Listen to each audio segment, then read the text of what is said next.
बिस्मिल्लाहिर्रहमानिर्रहीम। खातिन हज़रात, मैं हूँ अख्तर अब्बास और आप सबको मेरा सलाम पहुँचे। मिसेज़ उबैदा ने कहा है कि ईद के तीसरे दिन उनकी बहू अपने घर गई और जाते हुए बहुत सख्त बदतमीज़ी करके गई। उस मौके पे मेरा बेटा मौजूद था, वो खामोश रहा। मेरे मियाँ मौजूद थे, वो भी देखते रहे, बोले कुछ नहीं। और मेरा बेटा उसकी बदतमीज़ी, उसके सारे जुमले सुनने के बाद उसको मोटरसाइकिल पे बिठा के उसके घर छोड़ने चला गया और छोड़ के वापस आया। अब तक हमारे घर में हमारी आपस में बात नहीं हो रही। एक तलखी का सा और नाराज़गी का जो मौसम है वो चल रहा है। तो मुझे क्या करना चाहिए? गुजारिश ये है कि 5 चीज़ें हैं जो हो सकती हैं। ये 5 चीज़ें मुख्तलिफ़ ख़ानदानों में हुई हैं, इसलिए मैं आपको बता रहा हूँ। पहला ये कि इस बदतमीज़ी पर दरगुजर कर लीजिए, सब्र कर लीजिए। और चूँकि आपके बेटा जो है वो अपनी बीवी के साथ है, उसने उसकी बदतमीज़ी पे ना उसको डांटा ना समझाया, जो समझे उसके ज़ेरे असर है। अच्छा, ये अगर करेंगे तो इसका जो एंड है वो अलहदगी है। वो ख़ातून आपके बेटे को आपसे लेके अलग हो जाएगी। आप बाद में तरसा करोगे अपने पोते और पोतियों को देखने के लिए।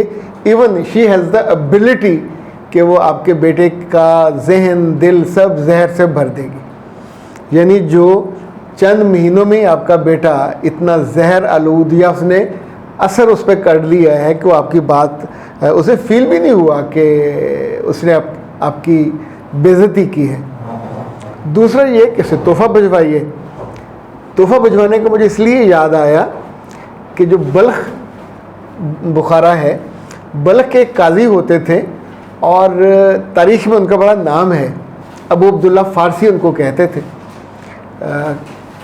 जब वो करते थे फ़ैसले तो बड़े ही हिकमत से, दानाई से सख्त फ़ैसले करते थे। लोगों की रायत नहीं करते थे, सिफारिशें भी नहीं मानते थे। एक दफ़ा एक आलिम ने उनको ख़त लिखा, बहुत गुस्से वाला, बदतमीज़ी वाला, बदलिहाजी वाला, यानी अंत कर दी। और उन्हें पढ़ के आई डोंट नो क्या फ़ील हुआ होगा, पर मुमकिन है आप जैसी फीलिंग आई हो। उन्होंने ये किया कि 20 किलो साबुन आला नस्ल का पैक करवाया, साथ एक ख़त लिखा और उसे उस आलिम को भिजवा दिया। अच्छा, तारीख़ में उस आलिम का नाम नहीं है, लेकिन आलिम बार बार जो लफ्ज़ आया, इसका मतलब है कि इल्म ने उसके अंदर वो फ़हम, वो अक़ल, वो दानिश नहीं डाली जो उसको आनी चाहिए थी। जैसे आपकी बहू को ये अक़ल आनी चाहिए थी, उसकी माँ बाप ने सिखाया होता या उसने सीखा होता कि जो बड़ों की इज़्ज़त नहीं करता ये बड़ी सास नहीं है, ये बड़ा कोई भी हो सकता। अल्लाह के रसूल ने सख्ती से कहा, जो बड़ों की इज़्ज़त नहीं करता, छोटों पे शफ़क़त नहीं करता, वो हम में से नहीं है। हमसे मुराद इस उम्मत में से, इस दीन में से, यानी इतना अहम है सॉफ्ट होना और हम्बल होना। ओके, काजी साहब ने उसको लिखा उस आलिम को कि इस साबुन से जो तुम्हें भेज रहा हूँ, अपनी ज़ुबान और नामा अमाल को धो लेना, उसकी स्याही को और कालक को। अगर कम पड़े तो मुझे लिखना और भेज दूँगा।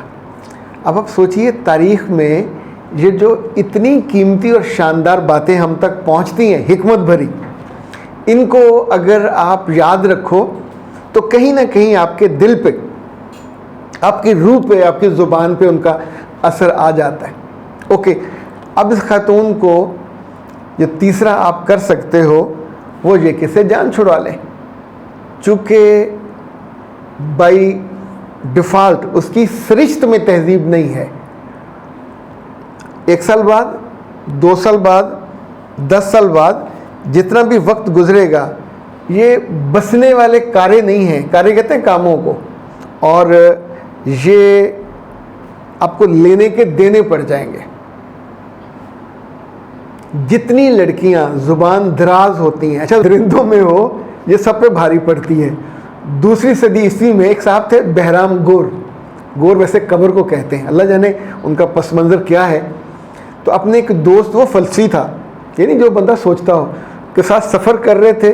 तो आराम के लिए थक गए, बुरा हाल, भौंके दिहाड़े, तो एक दरख्त के नीचे लेटे। अच्छा, जो ही उनकी आंख लगी, ऊपर एक परिंदे ने शोर मचा दिया, बोले जाए बोले जाए। एक आध दफ़ा उन्होंने चुप कराने के लिए उसको, जैसे कहते हैं ना, वो थोड़ा डराया धमकाया, लेकिन वो गया नहीं, बोलता रहा। तो इन्होंने अपना तीर उठाया।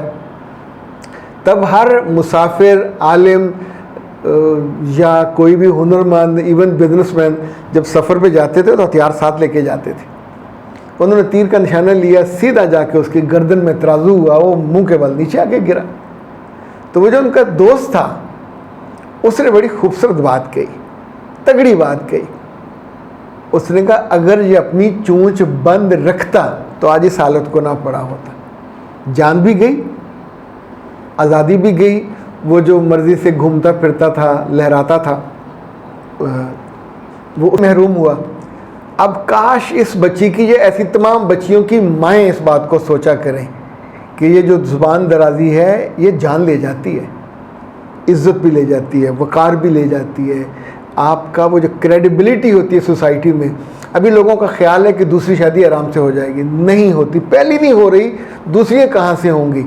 यानी वो बच्चियाँ जो अपनी बदज़ुबानी की वजह से, बदकलामी की वजह से, रिश्ते तोड़ के, बदलिहाजी की वजह से घर बैठी होती हैं, ये उनकी माँ से पूछ के देखें। मेरे पास इतने रिश्ते आए, हम तो उनसे माजरत कर लेते हैं कि बेटा फ़ीस हमको बुरी नहीं लगती, पर पहली जो शादी वाली मुंतज़िर बच्चियां हैं वो बहुत सारी बैठी हुई हैं। अभी हमारे पास एक डॉक्टर का रिश्ता आया हुआ है, वो उनकी दूसरी शादी है, पहली शादी उनकी नहीं चल सकी। अच्छा, इसी तौर पे कितने सारे रिश्ते आए हुए हैं। ये मुख्तलिफ़ एज की बच्चियां हैं, बहुत पढ़ी लिखी हैं। अगर तो आप लड़के हो और समझदार घर वाले हो तो हमसे रब्ता कर लीजिए, मुमकिन है किसी के साथ आपका मैच हो जाए। लेकिन ये रखिएगा ज़हन में, लड़कों के लिए अच्छा रिश्ता ढूंढना ये भी एक फ़न वाला मामला है। अच्छा, पांचवी बात यह है कि आपका बेटा कमज़ोर है, आपके बेटे में वो जो दम होता है ना मर्दों वाला, वो नहीं है। वो कहीं होता तो इस मौके पे वो उसको शट अप कॉल देता, उसे चुप कराता, नाराज़गी का इजहार करता, उस बदतमीज़ी के बाद उठ के अपने कमरे में चला जाता, लड़की को कुछ ना कहता, पर नाराज़गी तो फ़र्ज़ थी और वो क्या कहना चाहिए, दबा के उसके साथ हो लिया और उसको छोड़ के आया। तो इसका मतलब है उसने उसके पूरे अमल को जस्टिफाई कर दिया और उसको वो छोड़ के आया होगा। तो अल्लाह जाने, मुझे उम्मीद नहीं है, अगर होती तो वहीं उसका इजहार हो जाता। वहाँ जिस तौर पे छोड़ के आया, जब इसको वापस लेके आओगे तो वो हंसी हुई होगी, यानी वो जो जानती होगी कि मैं जो कर लूँ, इनके तो अपने बेटे में दम नहीं है, वो मर्द नहीं है। मर्द पैदा होते हैं मुश्किल दिनों में, मुश्किल हालातों में, जब फैसले करने होते हैं। आसानी में, ऐश में तो जानवर पैदा होते हैं, बेहिस।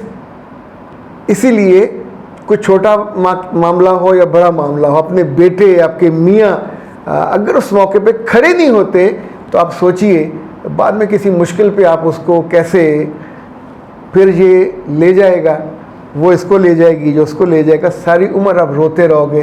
पढ़ाया हमने, लिखाया हमने, आबाद हमने किया, ब्याह हमने किया, और बाद में ये शुक्रगुजारी तो दूर की बात है, एहसानमंदी तो दूर की बात है, मुड़ के भी नहीं देखता, आपको दुख होगा। 5 चीज़ें मैंने आपको बताई हैं, ये आप देख लीजिए। और ये जो साथ साथ मैं आपको कुछ कहावतें और बातें बताता हूँ, ये इंसानी दुनिया में, इंसानी तारीख़ में विज़डम और दानाई का निचोड़ होता है, जिससे इंसान फैसले करने में आसानी महसूस करता है। वैसे लगे हाथों एक जो कंक्लूडिव मशवरा है वो ऐसी तमाम सासों के लिए है।